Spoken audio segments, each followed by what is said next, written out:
Ray collected butterflies from all over the world, but he concentrated a lot on Southeast Asia and South America.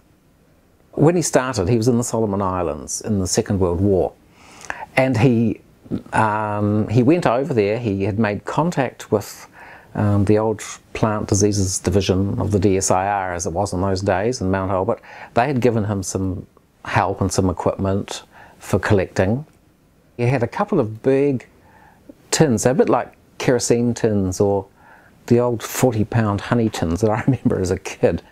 When he shifted from one island to another on the boats, he didn't worry too much about his kit falling in the water and getting wet.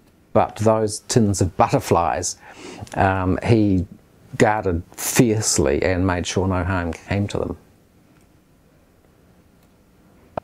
He had been collecting for all these years, right from 1942 onwards, and had amassed a huge number of butterflies.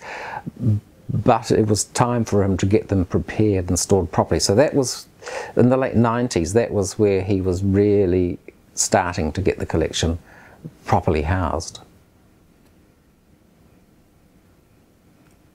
He lived in Birkenhead in a 1960s sort of brick and tile unit, one of several.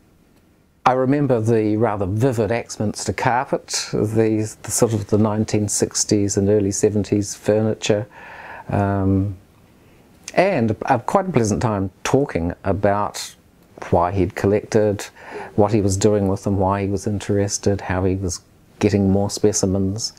It took a while for him to, I think, sort of relax enough and to let us actually see his collection, which we were dying to do, but I think he was a little shy about that, thinking that maybe it wasn't quite up to scratch or he wasn't doing things properly.